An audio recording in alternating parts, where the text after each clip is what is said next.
భారత జాతీయ పతాకాన్ని విరివీధిలో రెపరెపలాడించడానికి ఇస్రో సిద్దమైంది. కొత్త చరిత్రకు నాంది పలుకుతోంది. శ్రీహరికోట అంతరిక్ష పరిశోధనా కేంద్రం నుంచి ఈ ఉదయం 9:25 PSLV C-37 ను ప్రయోగించనుంది. ఒకేసారి 104 ఉపగ్రహాలను నింగిలోకి ప్రవేశపెట్టనుంది. దీనికి సంబంధించి మరిన్ని వివరాలు మా ప్రతినిధి విజయ్ లైవ్ లో అందిస్తారు. Vijay, over to you. Thank you Yamini. దేశం మొత్తం కూడా ఎంతో ఉత్కంఠతో ఎదురు చూస్తున్నటువంటి క్షణాలు మరికొన్ని గంటల్లోనే రానున్నాయని చెప్పుకోవాలి. అదేవిధంగా వందల మంది శాస్త్రవేత్తల కష్టం మరికొన్ని గంటల్లో ఫలించనుంది. ప్రస్తుతం మనం నెల్లూరు జిల్లాలో ఉన్నటువంటి శ్రీహరికోటలో ఉన్న సతీష్ ధావన్ స్పేస్ సెంటర్ దగ్గర ఉన్నాం.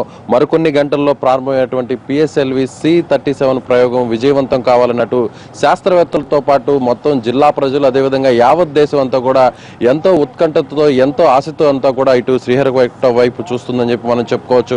అయితే ఇవాళ జరగబోయేటువంటి సరిగ్గా 9:25 జరగబోయేటువంటి ఈ ప్రయోగం ద్వారా ఎప్పుడు అంటే ప్రపంచంలోనే ఇప్పటి వరకు కూడా ఏ స్పేస్ సెంటర్ అదేవిధంగా ఏ అంతరిక్ష ప్రయోగ కేంద్రం కానీ అదేవిధంగా అంతరిక్ష సంస్థలు కానీ ఇప్పటి వరకు కూడా ప్రయోగించిన విధంగా ఒకేసారి 104 ఉపగ్రహాలను ఇస్రో ప్రయోగించడానికి సిద్ధంగా ఉందని చెప్పుకోవాలి.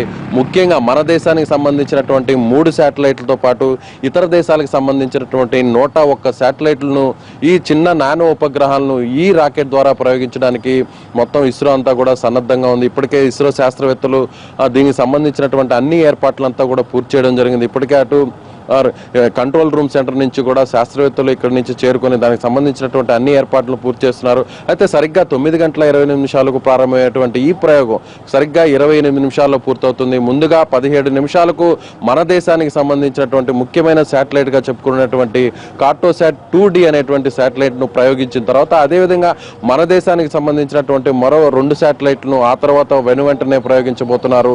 ఈ కార్టోసాట్ 2D తరువాత ఏదైతే INS 1A పాటు అలాగే INS 1B అనేటువంటి ఈ 2 శాటిలైట్లు అదేవిధంగా ముఖ్యంగా అమెరికాకు చెందినటువంటి దాదాపుగా 96 శాటిలైట్లను ఈ ప్రయోగం ద్వారా ప్రయోగించబోతున్నారు. అదేవిధంగా America, Kazakhstan, Israel, Netherland, UAE, Switzerland ఇలా అన్ని దేశాలకు సంబంధించినటువంటి శాటిలైట్లను ఈ ప్రయోగం ద్వారా జరపబోతుండడం. అదేవిధంగా ప్రపంచంలోనే ఇప్పటి వరకు కూడా కేవలం రష్యా 37 శాటిలైట్లు మాత్రమే ఒకే రాకెట్ ద్వారా ప్రయోగించినటువంటి చరిత్ర ఉంది. అలాగే అమెరికా అంటే ముఖ్యంగా అంతరిక్ష ప్రయోగాల్లోనే తనకంటూ ఒక ప్రత్యేకతను చాటుకునేటువంటి అమెరికా, రష్యాలో కూడా ఇప్పటి వరకు కూడా ఈ కీర్తిని సాధించలేదని చెప్పుకోవాలి. కేవలం 37 శాటిలైట్లను రష్యా ప్రయోగించడం అదేవిధంగా 2013లో అమెరికా దాదాపుగా 27 శాటిలైట్లు ప్రయోగించినటువంటి పరిస్థితి ఉంది. అదేవిధంగా ఇప్పటి వరకు కూడా మన ఇండియా గతంలో 2015లో ఒకే రాకెట్ ద్వారా 23 శాటిలైట్లను ప్రయోగించినటువంటి రికార్డు ఇండియాకు ఉంది. అదేవిధంగా అంతకుముందు ఒకే రాకెట్ ద్వారా ఈ PSLV ద్వారానే 10 శాటిలైట్లను అనుకున్నటువంటి కక్షలోకి ప్రవేశపెట్టినటువంటి ఘనత కూడా ఇస్రోకు ఉందని చెప్పుకోవాలి. అయితే ఇప్పుడు ప్రయోగిస్తున్నటువంటి PSLV ఒక రకంగా ఇస్రోకి ఇది తిరుగులేనటువంటి ఒక అస్త్రంగా బ్రహ్మాస్త్రంగా మనం చెప్పుకోవచ్చు.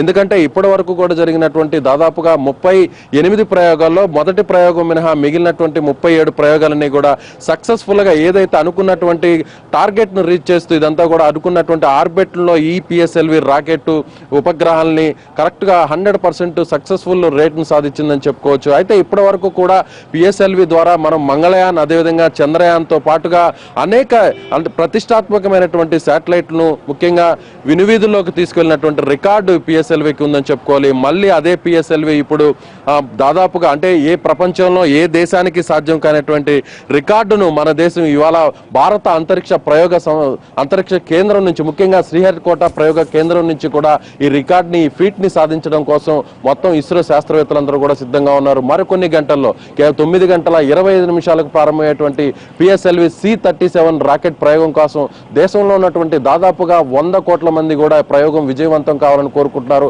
అలాగే ఇస్రో శాస్త్రవేత్తలు కూడా ఈ ప్రయోగాన్ని పూర్తి చేసి తమకంటూ ఒక ప్రత్యేకమైనటువంటి రికార్డును ఇస్రోకి తీసుకురావాలని వారందరూ కూడా కృతనిశ్చయంతో ఉన్నారని చెప్పుకోవచ్చు. అదేవిధంగా NTV కూడా ఈ ప్రయోగం విజయవంతం కావాలని మనం కూడా మనస్ఫూర్తిగా కోరుకుందాం. ఇది శ్రీహరికోట అంతరిక్ష ప్రయోగ కేంద్రం నుంచి PSLV C-37కి సంబంధించిన